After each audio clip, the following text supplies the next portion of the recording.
All right, what is up, guys? Welcome back to Late Night Shots Podcast, episode 489 today. And today we're going to be recapping the Wisconsin RTC card that went on tonight. That actually went on last night, and then we're going to be recapping the Penn RTC card, which just finished about an hour and a half ago. I think there's only a few matches on that we really want to talk about, and then we're going to hop into a Big Ten preview, which should be kind of interesting. There's some guys that just haven't wrestled. I was obviously coming back from missing, I think, 2 or 3 matches out there. So it's going to be kind of interesting to go through, but, let's just get it started. I think there's only 2 matches I want to talk about from the Wisconsin RTC card, which are, again, going to be Braxton Amos versus TJ Dudley and Tyler Berger versus Evan Wick. So you can start us off. I mean, like you said before we started recording, Braxton Amos is looking fantastic. He very well could be, in your mind, a 4-timer. I think many people have said that so far, and Yeah. it's rare that you see an upper weight with this level of technical, he has mat sense, is like in the way you can put it, Like if you look at football players, you see like things that veterans do, not even like strength or technique-wise, you see things veterans do that he doesn't, and he already does that as a young person. Like, to be that young and never give up. To never give up a point in high school through all 4 years at an upper weight class is actually insane. He's beaten big names. He beat Chase Horn, I think, 8-2. Offensive points, but then beats Greg Kirkfleet. And I think he's beaten Colton Schultz, Mason Paris. Big names in high school. Like, he was probably one of the most accomplished high school wrestlers of all time. I remember going back to episode, I think 19 it was a minute ago.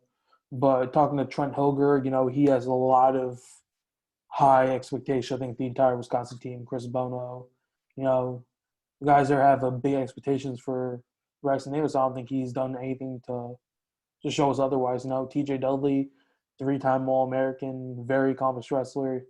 Yeah. Just in an extremely stacked weight class. The really 97 is led by 2 guys, obviously, and Jaden Cock and Kyle Snyder. And then it's scary that you have to consider Colin Moore and Kyvan Getz and Heinzelman tier 2 guys, which is just crazy to think about. And even Mike Villaz be in the mix over there, And TJ Dudley is probably up there, could hang with most of those guys. Braxton Amos, if he qualifies for the Olympic trials, I could see a pretty decently high placing right there. And higher than people expect. Yeah, he's definitely going to surprise people, even despite his age, because he's in the middle of his redshirt year, and again he just teched TJ Dudley. Yeah, no small. That's huge. He teched CJ Brucky before this. Yeah. Granted, CJ Brucky didn't have the greatest showing tonight. He fell to I forgot what one of the guys' names is, but the other one is Max Dean. That's not too bad of a loss to have, obviously. Yeah. Max Dean is a guy who's going to, be very underrated in most people's eyes. Dude trains with Kyle Dake, Ben Darmstadt, Ben Honus. Ben Honus is Ben? I think he's from Spartan Combat. Don't quote me on that. I'm pretty sure he did wrestle at Cornell. And then, Kyle, he changed – Gabe Dean just beat Bo Nickel, dude. Yeah. Max Dean is good. Max Dean lost by 1 point to Miles Martin in a rematch. I thought was going to be like a 6-0 match for Miles Martin, I'll be honest. Yeah. But, I don't think anything other than the expected really happened there. But, hopping into the next match, which was the feature match of this card, Evan Wick from Wisconsin, Tyler Berger, wrestler for Nebraska, national finalist, fell to obviously only Jason Nolf. I expected this to be, a competitive match, which it was. Wick kind of led it into a scramble situation, though, which ended up getting Berger pinned.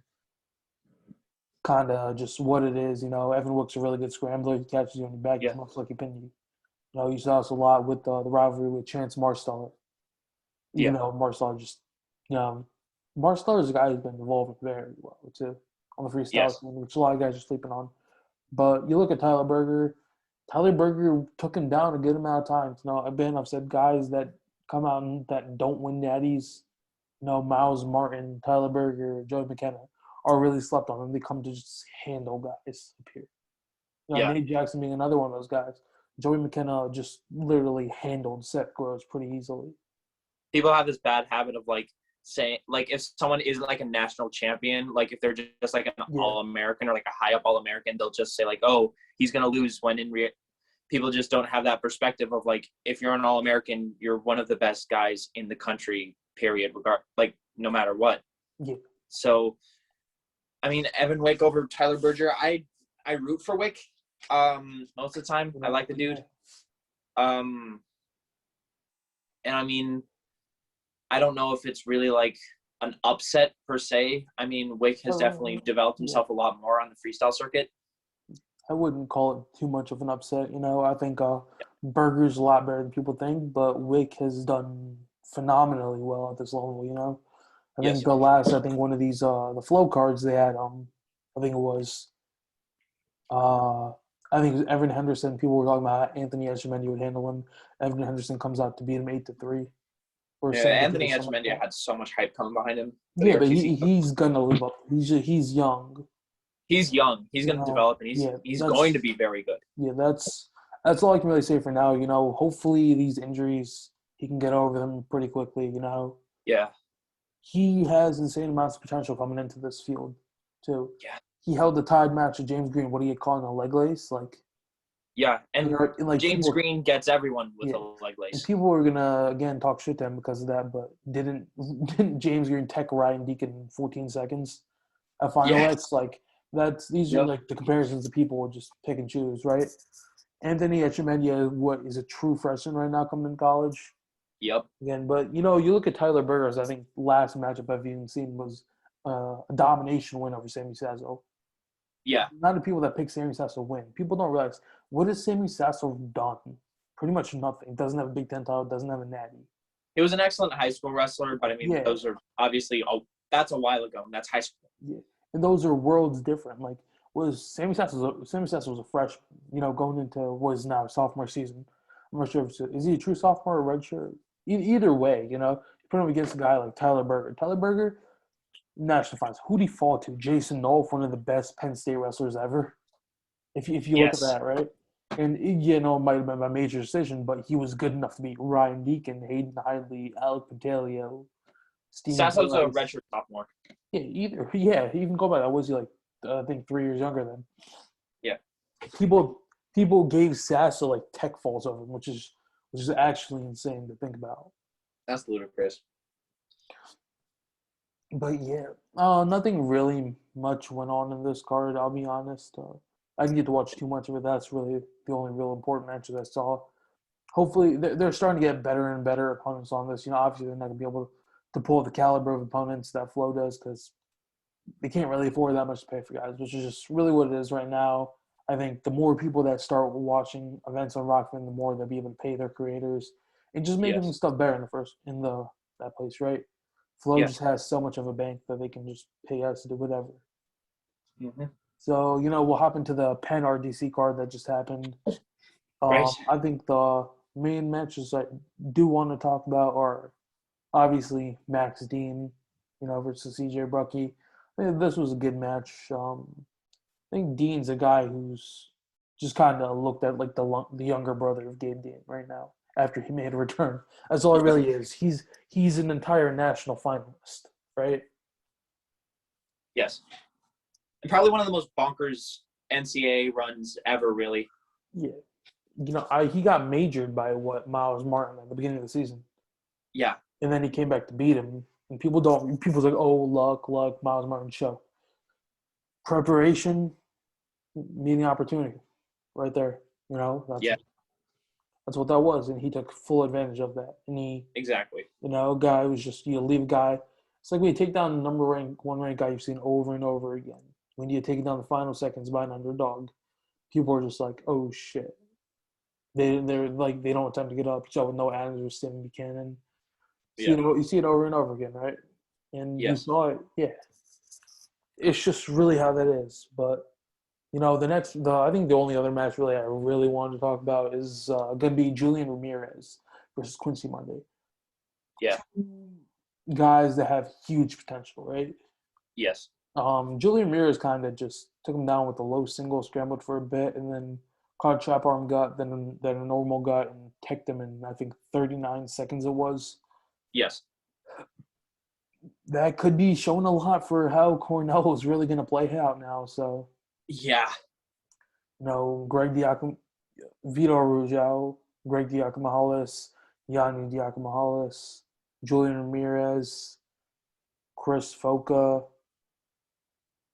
Max Dean, Ben Darmstadt. I don't know where Jacob Cardenas fits, and that's kind of sad to say. He It's might a have nasty room. That's a he might nasty room. he might have to wait another year. Yeah. And I'm pretty sure it's going to be Luis Fernandez heavyweight. People will sleep on Fernandez too. Dude has 6-4 match with Greg Fleet. Yeah. Again, obviously both similar body types, and Fernandez just a bit bigger. Both right legs on top too, and very good at it. Yeah. That's really all that is. But let's get into the Big Ten preview. I think what you guys really want to hear about. So obviously we'll start with 125 pounds. Spencer At this Lee. point, I wouldn't argue that it is Spencer Lee's weight class, but again, the dude has only wrestled 4 matches. Right, just getting back in swing of things. So if there's any time somebody can catch him off guard, it's going to be now. Oh, but those 4 matches, doesn't have the best track record of Big Ten. Let's just say that. But I'm just trying to be optimistic here. That's fair. let's be honest. But let's just say if there was somebody that had the potential to beat Spencer Lee, who would it be? I'll read out the top 10 to you right now. Spencer Lee, number 1. Liam Cronin, number 2. Malik Heinzelman, number 3. Eric Barnett, number 4. Number 5 is Patrick McKee. Rayvon Foley, number 6. Devin Schroeder, number 7. Michael D'Agostino, number 8. Justin Cardani, number 9. Robert Howard, number 10. And Jack Medley, I'd have to put him in there at number 11. Right?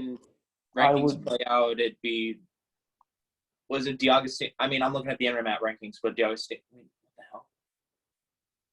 Why is it number 7? Okay, well. There was that one dude who DM'd you, and he honestly thought that Ragusin would be the guy? Dylan Ragusin is listed under 133 right now. Really? He's staying up there? Which I think is going to be interesting to talk about when we get to the next weight class. But right now, I think on Intermat. I will say it's either going to be Devin Schroeder, Eric Barnett, or people are going to hate me for this, but Malik Heinzelman.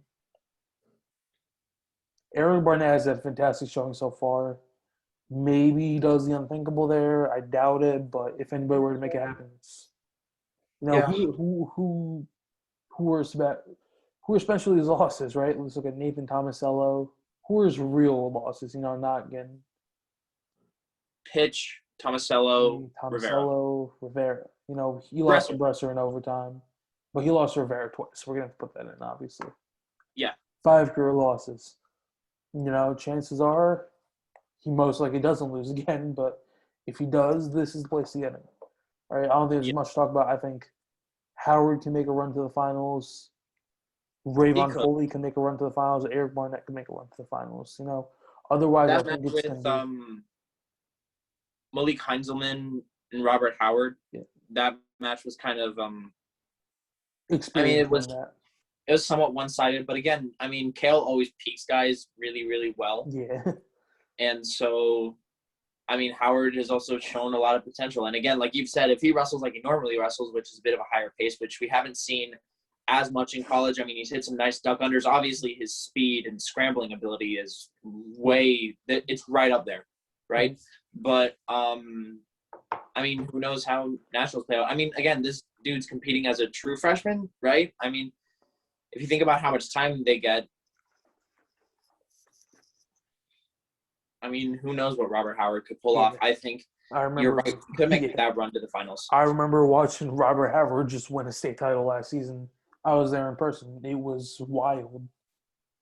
Dude's probably one of the most accomplished wrestlers and one of the best wrestlers ever in New Jersey history that didn't win it 4 times, And there's only like 3 guys who won 4. Yeah. I think, he lost the freshman year in the finals in overtime. He lost his junior year to Sammy Alvarez in overtime, right? But speaking of Sammy Alvarez, let's move up to 133 now, right? Yeah. This is I will say I don't know about Dylan Rags at 133, but we'll leave him as our dark horse for now. Yeah. This is a 3-man race. Roman Bravo Young, Austin Santos, Sammy Alvarez. Yeah. I'll be I honest don't with you. think. I have Roman Bravo Young over Sammy Alvarez in the finals. Oh, really? You think Alvarez beats I Desano? Or I'll be right. what I'll are seeds be at right now? huh? What is Robert? Sorry, is RBY number one and Desano number two, or is Yeah, no, Alvarez number one. so you'd say that that Alvarez beats Desano? Yeah. Hmm. I think the length is going to obviously play a problem. It has before, too, especially guys with that wrestling style. Yeah. You know, again, that's why Kirk Fleet's so dangerous against Mason Parrish. We've talked about that. Yeah. They both kind of, I wouldn't say the same exact move, but, you know, it's kind of the same go-to. Yeah. Except for DeSanto, just he's on crack while doing it. Yeah. But, you know, I think Alvarez, people are sleeping on him right now. Really? If anybody can beat RBY and win the Natty as an underdog, it's him. What was it, a double overtime win for Roman Bravo Young? I believe. Yeah. They've all gotten better. You know, if I had to say it right now, I don't know if Alvarez. I think if DeSanto versus Alvarez will kind of tell the tale on who the winner's going to be. Right. That's all I can say. I think RBY is probably going to cruise pretty easily to the finals. Yeah. Unless he gets handed a second seed, which I don't know how that would happen. Yeah. I think those three are for sure All-Americans. I don't think anybody would really argue that at this Easily. point. Yeah. You know, top 5 All-Americans. You know, the only guy that really comes in to mind is going to be Dayton Fix. Yeah. Again, I'm most likely going to be the winner of Dayton Fix. Yeah. So, yeah, and I think Dylan Ragusin, though, how would you compare him to Austin Santos, Sammy Alfred? It's going to be the real question. You know, we already saw RBY beat him, 10-4? Hold the 4. Yes.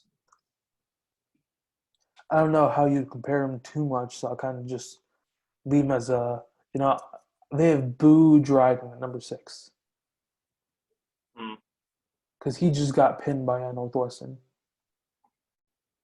Yeah. I don't know how much I agree with that. I mean, he got pinned by a freshman from Northwestern. He was down 6-0 too in like a minute. It was bad. Yeah. So that might be an interesting tale. See where Chris Cannon goes, you know? Yeah. I don't think there's much to talk about this weight class, which kind of interests me, right? Yeah. We're back with 141 now. Sebastian Rivera's a number 1. I don't agree with, obviously. Yeah. I think, obviously, Jaden Ironman has been number 1, Nick Lee number 2, Sebastian Rivera number 3.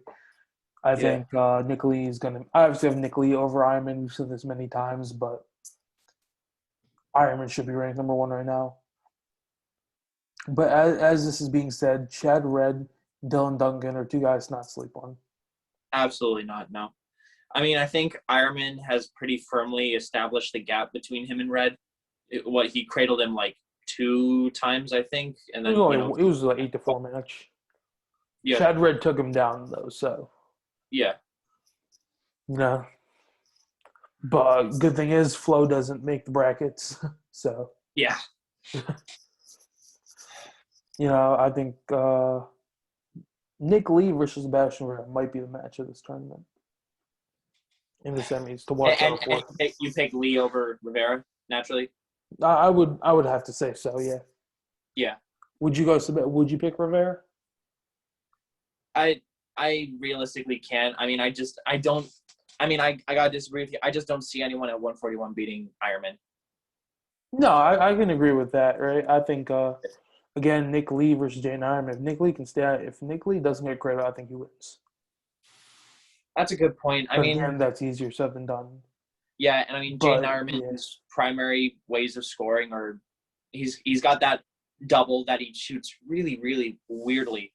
He's got such a weird stance, and he doesn't. I think the main problem, fight like a double dude. Yeah. I think the main problem here is Nick Lee is a very quick finisher. There is that. Yeah, he's very quick to score, and he gets onto that corner. Yeah, that's why him versus Pletcher was always a wild match every time. So that's why he very well could beat Ironman. It's just he can score without hitting a knee on the shots, which is very rare at lower weight classes. Yes. I just don't see I think Ironman shuts him out. I think it's completely it's like a 3-2 4-3 match, maybe. Yeah, I think that can go either way, obviously. There's no way it's one-sided either way. I just don't think that because Lee's at his best whenever he's just like scoring like constantly on people. Yeah. When he's kind of like, I think some of the commentators have like, like catch and release. And obviously Nick Lee is not going to take down Ironman and then just suddenly cut him and let him up. Right. No, I mean, of course. So, yeah. And then I think with 141, this is one of those cases where like we're kind of looking at the likely national finals too, like Ironman and Lee. 100%. Maybe if Rivera pulls off something crazy, I don't know. He's done it before, but again, it all depends. Again, last year I would have said he was the favorite at 133. I think that could have very well be said. Rivera? Yeah. What did he lose? He lost to Seth Groves because of a lat drop from bottom. Yeah. Like, if he didn't do that, he would have beaten Seth Groves them too.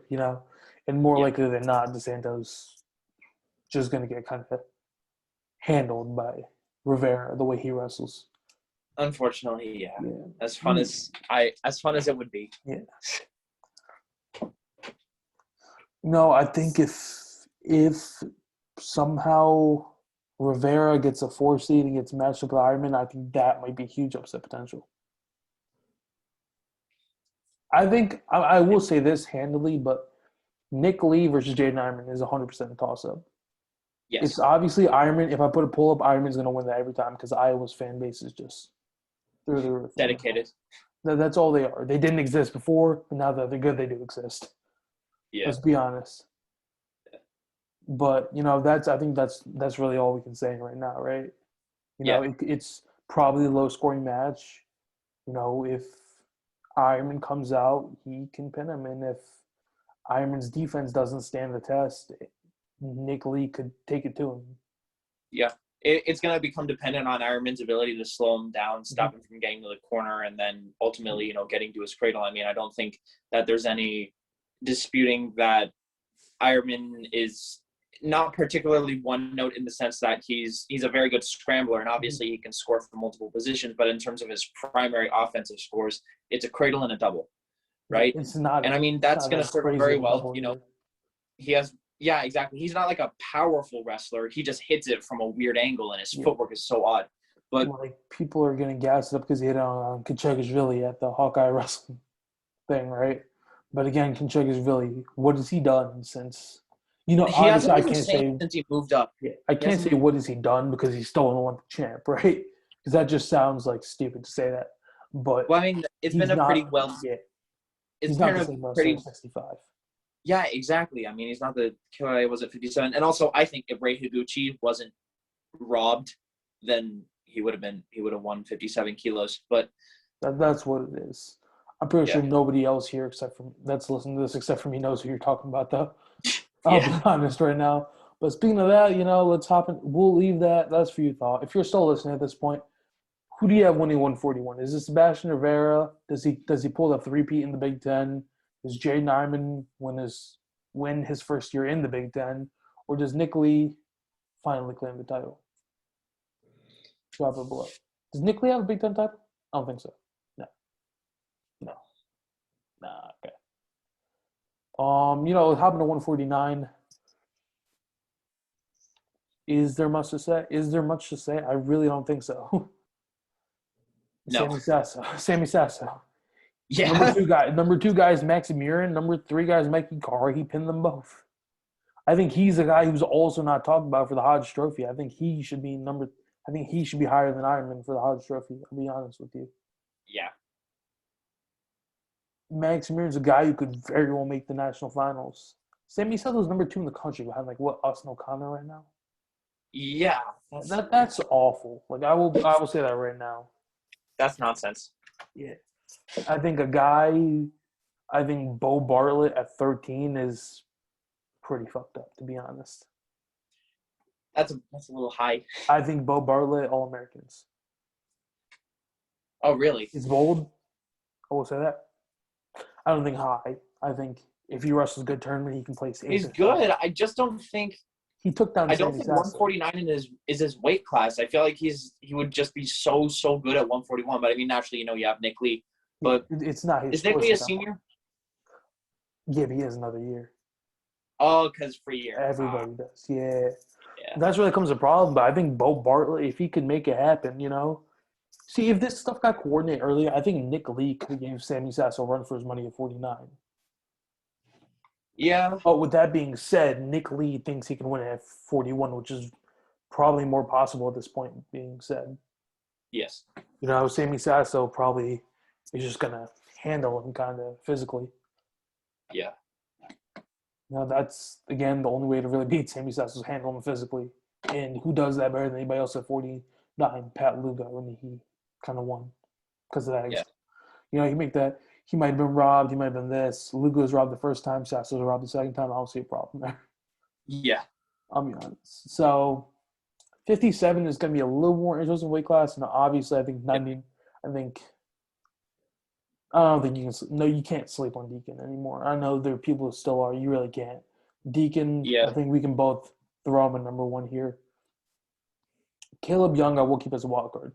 Didn't even qualify for nationals last year. I don't think. Yeah, it was bad. But we have Ryan Deacon number one, Caleb Young number two, Brayton Lee number three, Kendall Coleman number four, Brady Berge number five, Will Lewan. We're recording this thing. Okay, shoot, hang on. Rob Kennard number, Garrett Model number 7,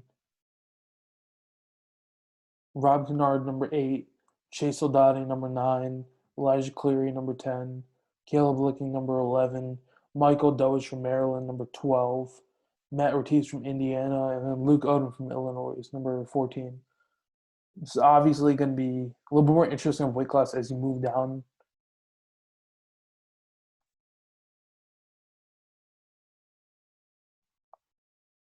But obviously, I think, again, you look at it, Caleb Young, I think, has to be the favorite at this point to make the finals against Ryan Deacon.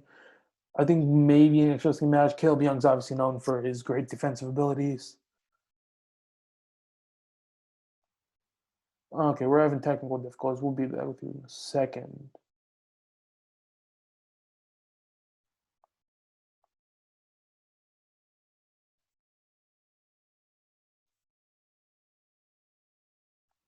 Yeah, that being said, 57, you have Caleb Young, Brayton Lee. That's going to be.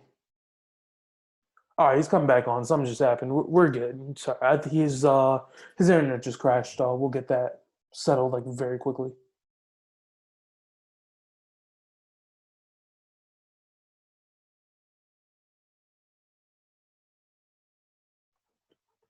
All right, he's back in.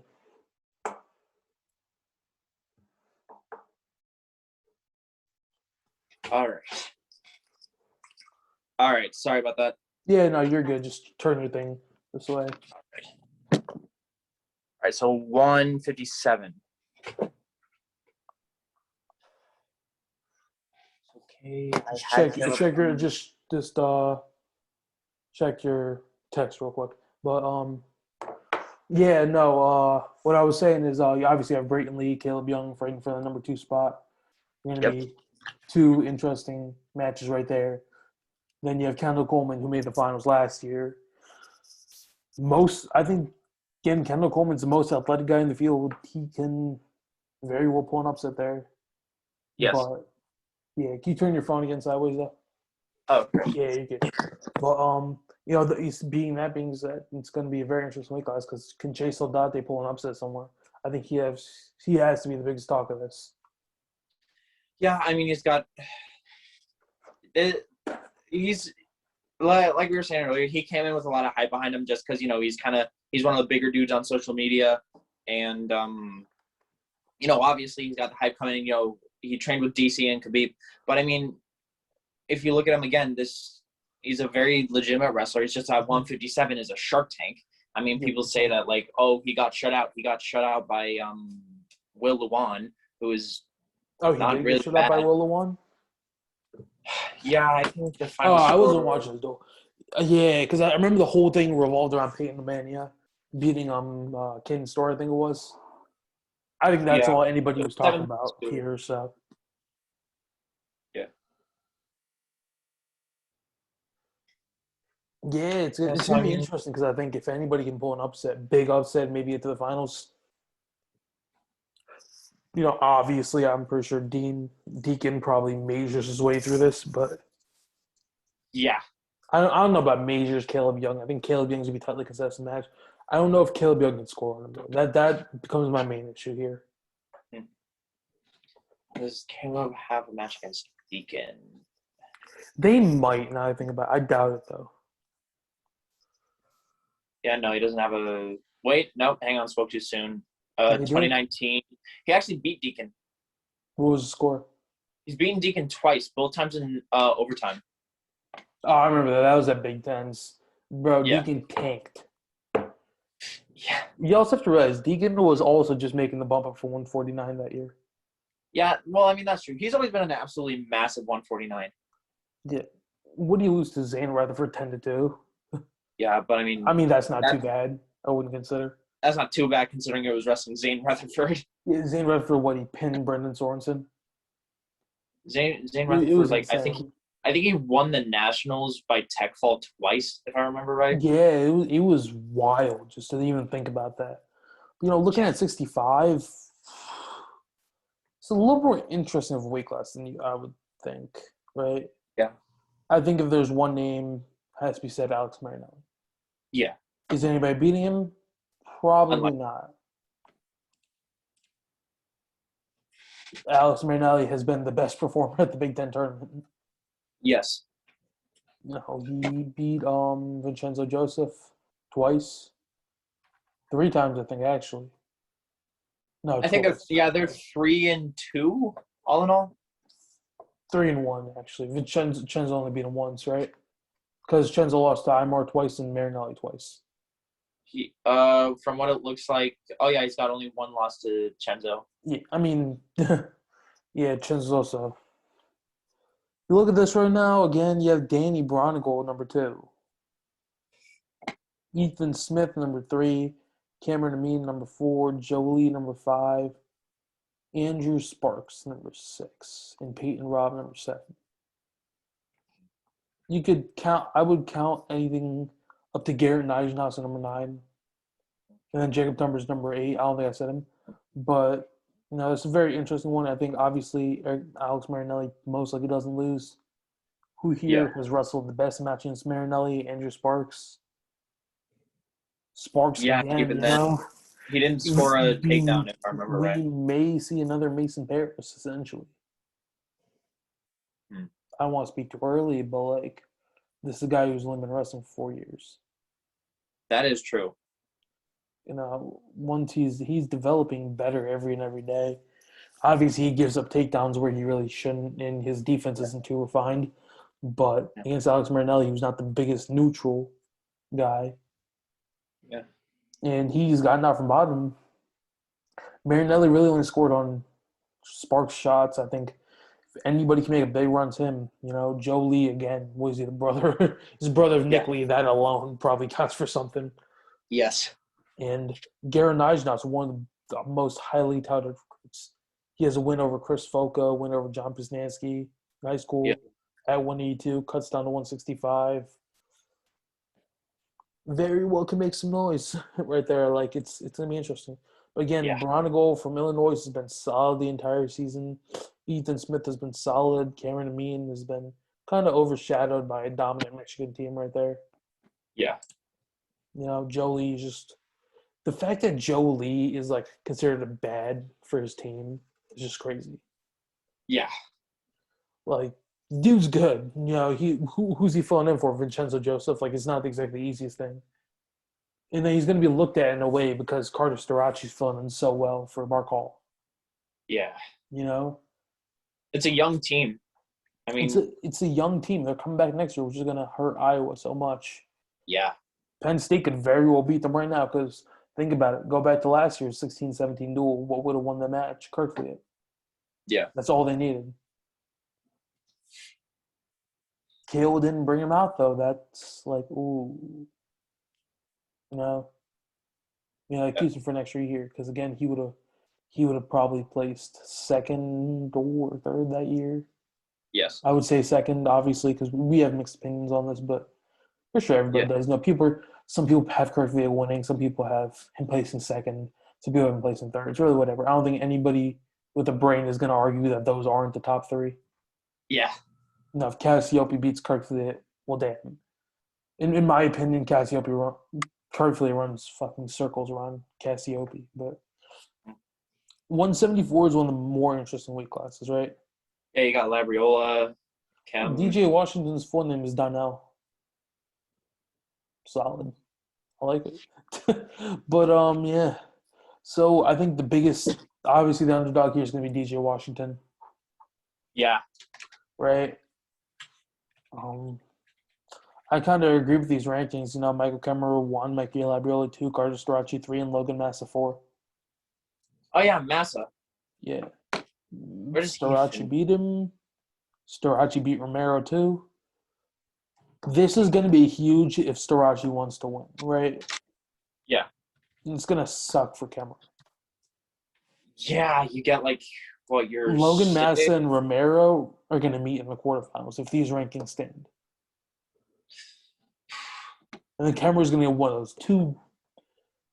They're both bitches to wrestle. Logan Massa especially. Yes. Carter Storace Logan gets Massa Mikey is just like the Labriola. definition of like a stingy dude to wrestle. And Like Miles you got to Mason. fight for every point, and he's willing to like just hold on. What is he undefeated against Alex Marinelli? Remember when he flexed on Tom Brands? Yeah. That was hilarious. I don't like Iowa, but that was just disrespectful. Yeah. I'll be honest right now. But Carter Storace is Mikey Labriola. Labriola is probably one of the most positionally sound guys. Yeah. You know, people were gonna obviously say Kemmerer wins it, but I wouldn't be surprised if Labriola or Storace came through. Yeah. Storace has the hype right now, and you know, Suriano was a 3 seed at NCAA's, and the odds were all in his favor. Yeah. This could go either way. I wouldn't be surprised. Labriola's a guy a lot of people are sleeping on right now. Yes. Overall, what are your views on this? 174? Yeah, just in general. I don't know. I think Siraki is kind of like, I mean, since that kind of rough start, I mean, he's just been nothing short of phenomenal. So, I mean. And you look at DJ Washington, too. His only loss, I think, is to Mikey Labriola. Yeah. He beat Carter Storace. And I think that's what gives Labriola the seating above Storace, I'm pretty sure. Yeah. But could DJ Washington possibly win it? He almost pinned Mikey Labriola on the roll through cradle. I'd say it's a long shot. When's the last time we've seen Indiana with a conference champ? Nate Jackson, I think, maybe, if he ever won it. Yeah. I don't even think he ever did because of Bo Nickel, Miles Martin, all those guys. But if he did, he's probably the last one. I think he's the only Indiana wrestler anybody can name. Dude, yep, I can't name another. We should get DJ Washington on this podcast. That would be dope. That would be sweet.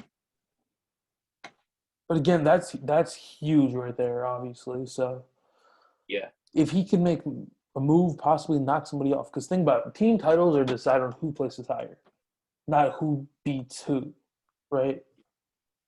So if Logan Massa beats Michael Kemmerer, that's going to help out Penn State. Yes. It's going to hurt Iowa more, but it's going to help Penn State, right? It does. You don't need Storace to beat Kemmerer. Yeah. You know, if Storace places third, that's better than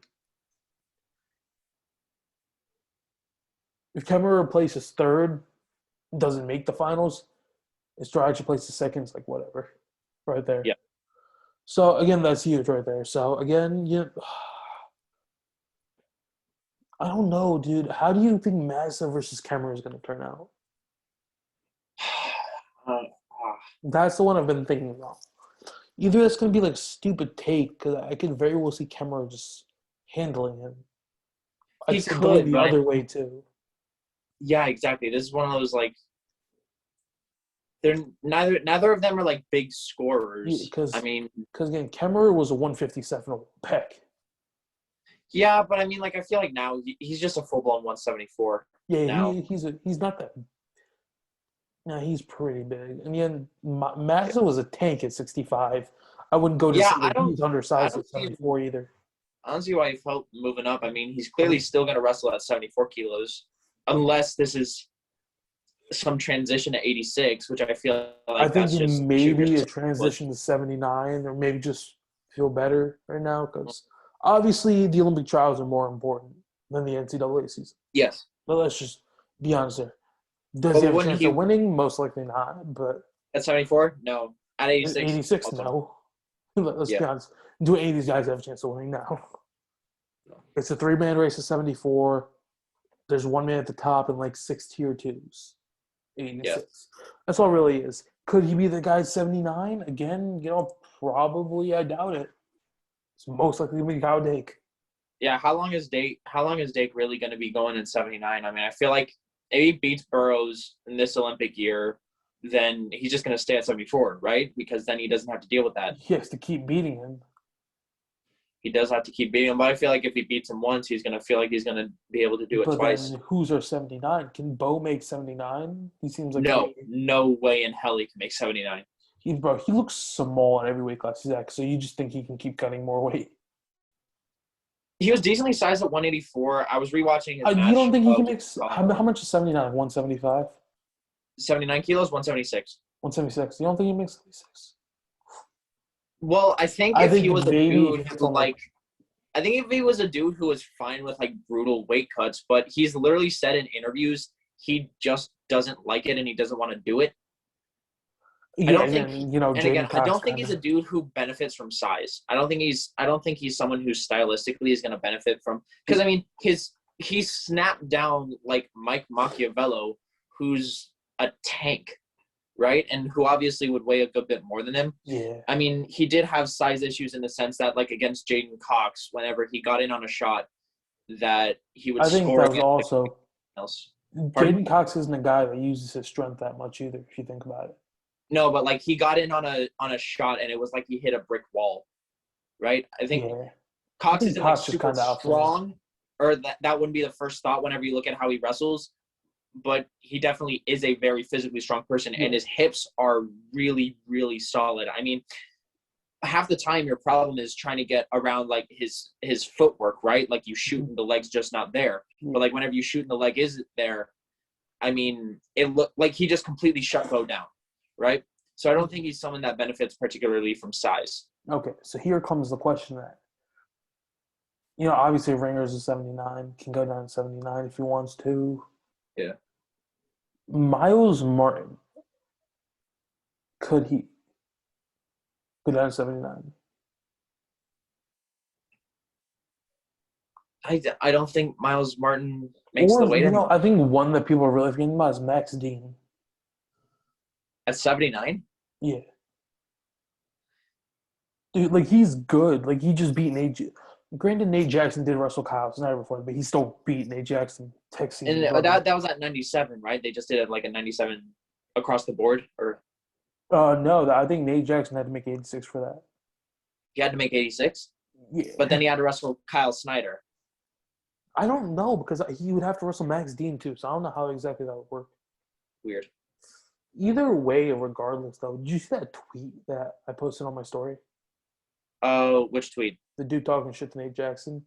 That pissed me off. The dude, like, how you come at Nate Jackson out of anybody? Like, and also, he's a Division II wrestler who didn't place at a.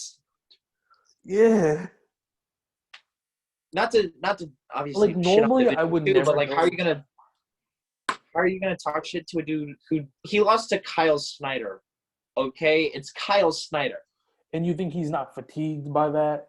Maybe just a little bit going into wrestle Max Dean. Like, if I wrestle Kyle Snyder for 2 minutes, I'm out of commission for like the week. I can't even imagine what that's like. I wouldn't have the balls to step on him against Kyle Snyder, if I'm being honest. Like, that dude just snapped my face in the mouth. You'd be like, oh shit, I'm fucking dead. But just thinking about that, that's just insane. Like, normally I would never go that far as like go search up this dude's history, but that pissed me off so much. Because like Nate's like the nicest guy out there. He literally wrestles at every match he can get. Yeah. You know, he has no goals except trying to get better. You know, if there was two guys I would not like that would actually piss me off, people start talking shit to, were Nate Jackson and Sean Garrett. I am such a huge fan of Nate Jackson, but I do remember once you posted a thing on your page that was like, what's your pick in like Nate Jackson versus Mark Hall? And my dumbass like said like Mark Hall by like it was like a very narrow score. I think I said like 8-6. And then after Nate Jackson won, he came back and liked that comment. He liked all of it. You know the recent meme I posted with the gorilla wrestling to state championship, right? Yeah. I remember one of the comments was Gable ain't got shit on our boy. So Gable, he doesn't like any of my memes or anything. He just like he'll either repost them, right? Gable goes through and likes every comment. Oh man. Right there. Gable ain't got shit on our boy with the demon smiley face. Gable been real quiet since it came out. Gable better watch out. Honestly, could have put a video of Gable we wouldn't notice. It's why King Kong is pierced with Godzilla. And then one just tagged Gable Stevenson, right? Yeah. Dude, oh my god, that was hilarious. Yeah. All right. Anyways, like again, if somebody talks shit to Gable Stevenson, like it's like okay, kind of had that shit coming to him.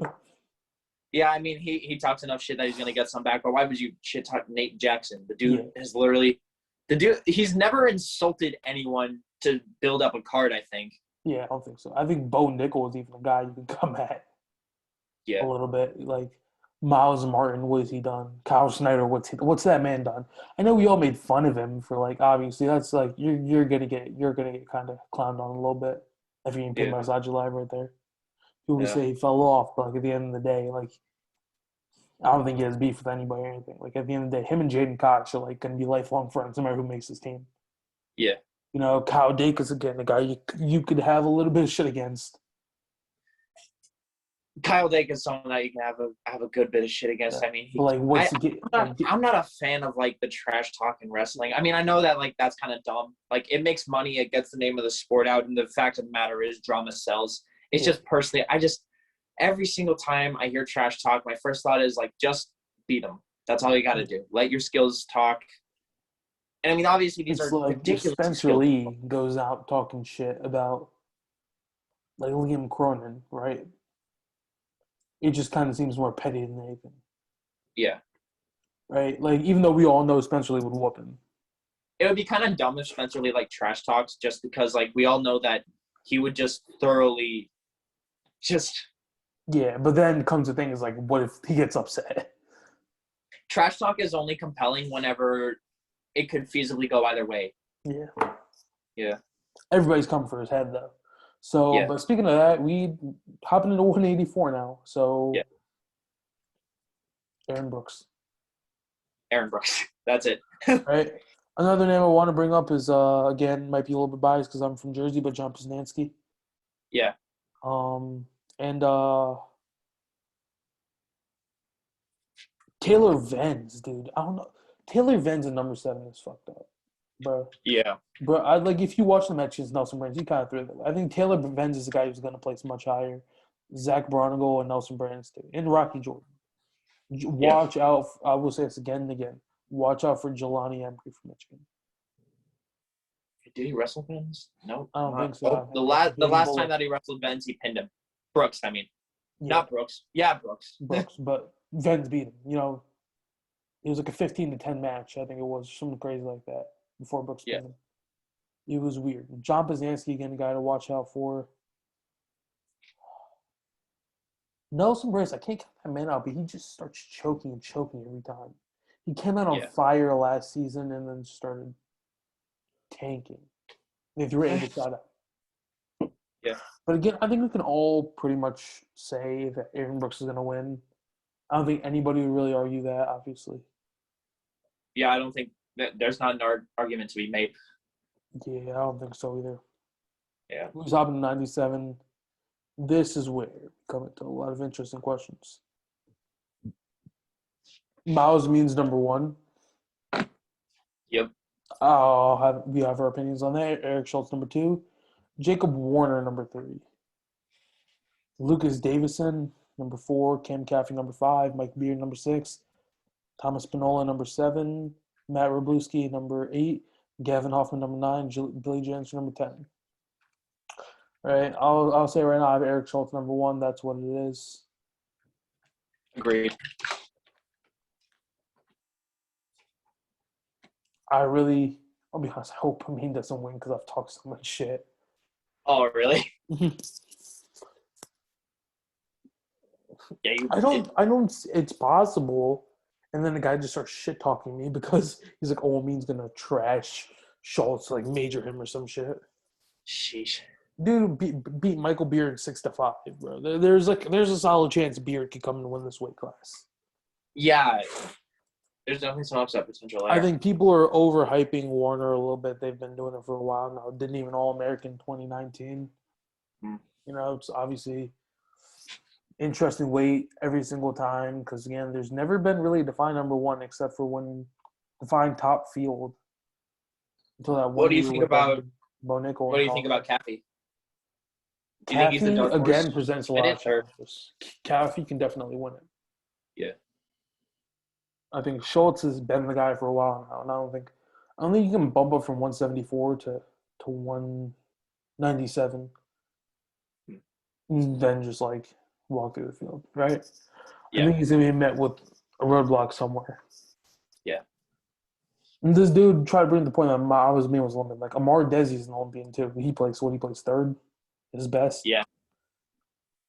Yeah. Eric Schultz has had the consistency, been the one consistent guy. I think his only 2 losses in the past 2 years might even be to Bo Nickel and Colin Moore. A 6 to 8 loss to Bo Nickel. Actually, that's exactly it. I mean, he has a couple losses to Colin Moore, but he's only lost Colin Moore, Jake Woodley. Bro, Jake Woodley is good. Yeah. Bro, Jake Woodley was on fire then. He lost to AJ Ferrari, which brings up a lot of questions, which we'll probably go over when NCAA brackets come out, I guess. Yeah. I mean, if you guys want and enjoy this episode, we could probably have another episode out either tomorrow or Saturday. No, actually, this is going to be uploaded Friday morning, so. Right. You know, we could probably do one on Saturday about the other conferences if you guys really want, but other than that, really, like, I think a name I've been saying to watch out for is Thomas Pinola. Pinola was beating Caffey until he got lat dropped. Yeah. You're always winning until you're not. Moved down from heavyweight. Heavyweight? He's moved down from heavyweight. Yep. Right. He was ranked 25th at heavyweight. Kind of got molested by Gable Stevenson in his first match. It wasn't, not too great of a draw to have. Yeah. But yeah, I don't know. I think Beard is the biggest dark horse here. I'll say that forever. I think what's his last like big match was against Nate Jackson, lost 7-0. Yeah.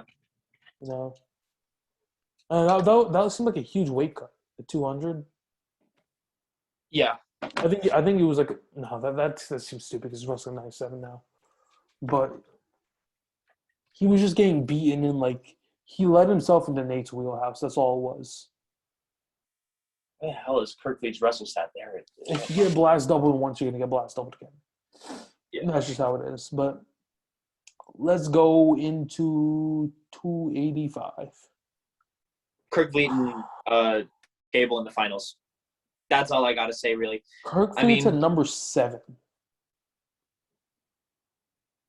You know what that means, right? That could set up a quarterfinal with Greg Kirklee and Mason Paris. That's ridiculous. So let's try the bracket right now. Gable Stevenson, Mason Paris are both going to get first-round buys. Right. Cassiope versus Garrett Capps from Maryland. Well, that's a pen. I hate to be an asshole, but they're not that good. Luke Luffman versus Rudy Streck, Luffman by major for Tech. Yeah. Jack Hayab versus Christian Lance. Christian Lance, I think, majored him. Trent Hoger versus Christian Repetaro. You beat him pretty handily. Greg Kirklee versus Jamarcus Grant. Could be a pin. Yeah. I like Jamarcus Grant. I like the way he wrestles, but that is an undersized heavyweight. Not Gable Stevenson, not Mason Paris. Jamarcus Grant is an undersized heavyweight. Yes. Christian Colucci versus Taylor Orndorff. I'm taking Orndorff again. I hate the fucking Taylor Orndorff slander. I think it actually pisses me off. Then Gable versus Orndorff. Gable by tech or pin. Yeah. Paris versus Kirk Fleet. They both. Keep in mind, Kirk Fleet has essentially a warm-up match. Yeah.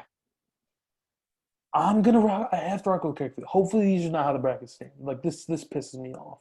Yeah. And I don't want to see Gable versus Kirk Fleet semifinal either, because that's always going to leave Paris versus Kirk Fleet up for debate. Yes. Say Kirk Fleet does beat him. And then Cassiope versus Trent Hilger. He's 2-0 against him. I don't want to.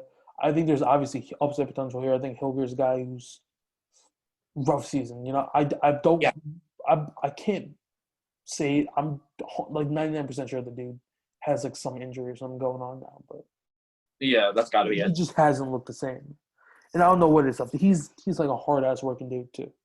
Yeah. I don't know what it is. Maybe he's taking it easy because it's a light year or whatever. It's like that. Yeah. Maybe he wants to go play football after this because you never know. But and then Christian Lance versus Luke Luffman. That match went into overtime, went into the rideouts, and went into the next sudden victory period after that. Sheesh. Where Luffman won the match off a bad shot by Christian Lance. But I will say I will give that match to Christian Lance. Yeah. I will give Cassiope that win, which will lead us to the semis. Gable over Lance is a tech fall. Gable wasn't able to pin Lance. I don't know if he was trying or not, but he teched in the first match of the season. Paris versus Cassiope. I don't want to say it, but this is a lot more upset potential than people think.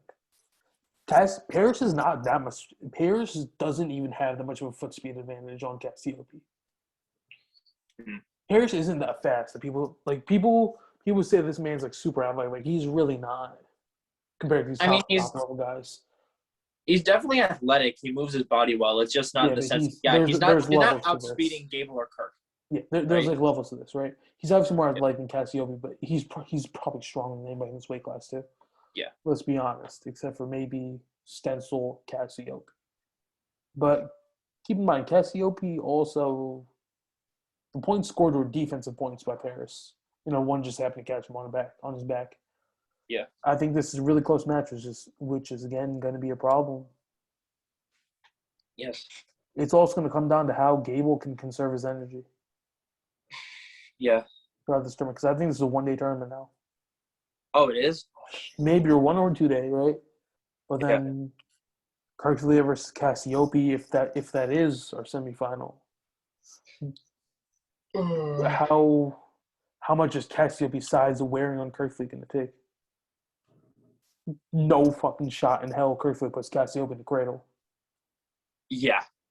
If that happened, I'm going to meme the absolute fuck out of it. I'll be completely honest with you. And this is a good thing to clip for TikTok right now. Yeah. But that would be absolutely insane. But yeah. Assuming Kirk Fleet does beat Paris, which I think is, I'm going to say it's toss-up right there. I think anybody who argues that has never seen Kirk Fleet wrestle. Yeah. Because, half of these guys are arguing about this. And I know for a fact they didn't see the match on floor because all they're doing is bitching in the floor wrestling comment section about having to pay for a membership. Yeah. It's going to be a monopoly and fucking deal with it. I don't know what people want with that, honestly. What do they want? Do they want Flo to be like, all right, fine, we're going to just eschew the basic principle of business and go, you know what? Have it for free. Yeah, I wish that they did a monthly subscription model, but I mean, at the end of the day, they got to make money. They need to make money. They need to get these high. You're not going to see Jordan Burroughs versus David Taylor if they did not have that paper thing. And especially like you see the people who are like, there's a Rockfin event going on. Not that like anyone who follows Flo would know. It's like, do you expect them to report on a competitor? Yeah, like Rockfin doesn't report on Flo's stuff. They don't have it to the Big Ten either. They're trying to. Like, I really hope Flo does. If Flo gets everything, that's everything in one spot right now. Because I'm paying $150 a year for Flo, $120 a year for Rockfin, $70 a year for Big Ten Plus, and I don't even get the entire Big Ten Plus. I just get wrestling, right? Yeah. And ESPN Plus is another $100 right there, and I'm not paying for that yet, but I might. If everything goes to flow, that's only $150 a year for everything. Yeah. Like, let's keep in mind, track wrestling is fucking useless. I mean, you can create your You have profile. brackets, but Flow Arena is free. Yeah. So you're not paying anything for the brackets. Pay to watch the matches. Who the fuck cares? They didn't have any good shit on there. Let's be honest. And track wrestling was horrible to use. It's always the They people had state who tournaments. didn't pay for track wrestling in the first place that want to complain about this. Like, it's $150 a year. What is that? You could straight up. I make more money posting TikTok videos every month than that would even cost. And that's where it just becomes kind of a stupid thing to say. But Yeah. we have to say it's a 3-man race, right? Yeah. I will say that Luffman at number 4 is interesting right now. Yeah. Very interesting. Yeah. Because Jamarcus Grant, I think 4 wrestles 10. No. I'm saying something extremely stupid right now. No, 7 wrestles 10, my bad. I was thinking because 1 wrestles 14 without they get buys. Yeah. If this is how it stays, I really hope Kirkley gets a 3 seed, though, because this pissed me off too much.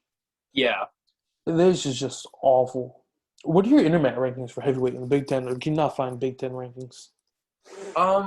You can only find nationwide rankings right now, and that doesn't really help us because we don't know what rankings they're going by. Yeah.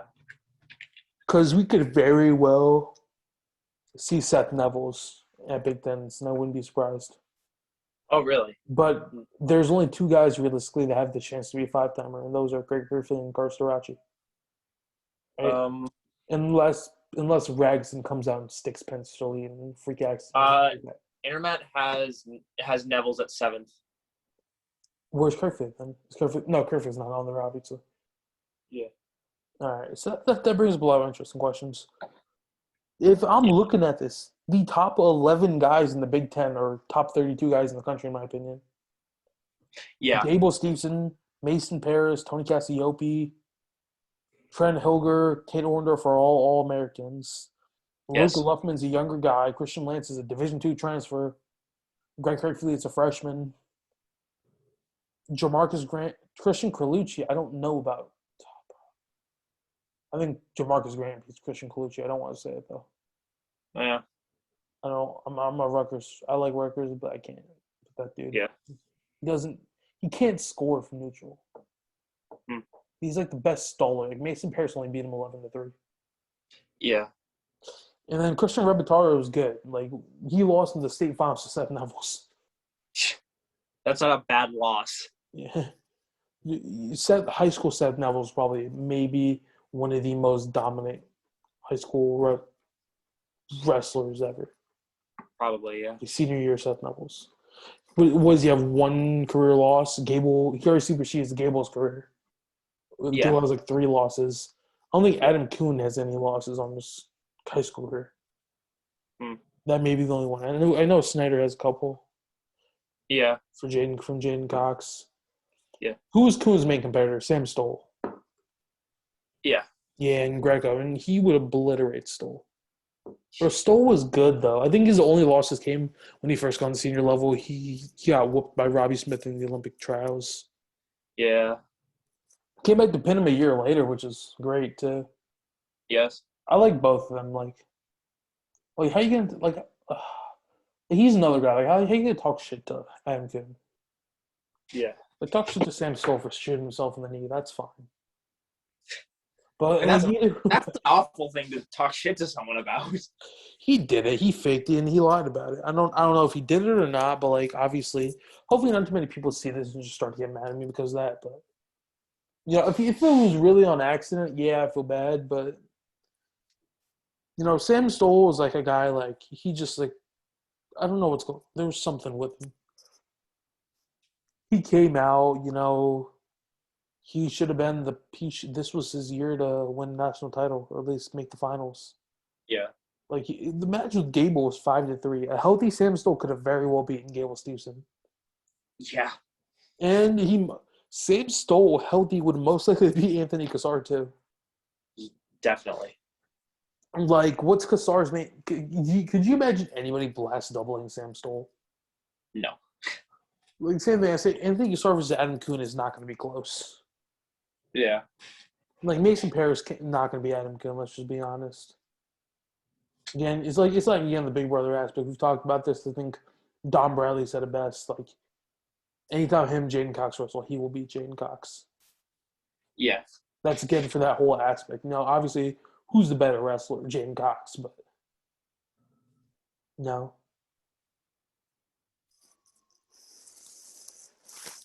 My bad. There was an ambulance outside. But Oh. yeah, so I think this is all really we have to talk about today, right? So Yep. now, if you guys have any suggestions on what to talk about next time, drop them in the comments below. No, we will make sure to address those next video. Okay, so yeah, I think this is it. And so thank you guys for watching the Late Night Shots podcast. This has been episode 49. We went over the Wisconsin RTC, the Penn RTC card, and we did our Big Ten recap. If you guys want recaps on previews on other divisions, just drop below which one, EIWA, Big 12, whatever you guys want to see, just drop them below. But until next time, yeah, we'll see you guys.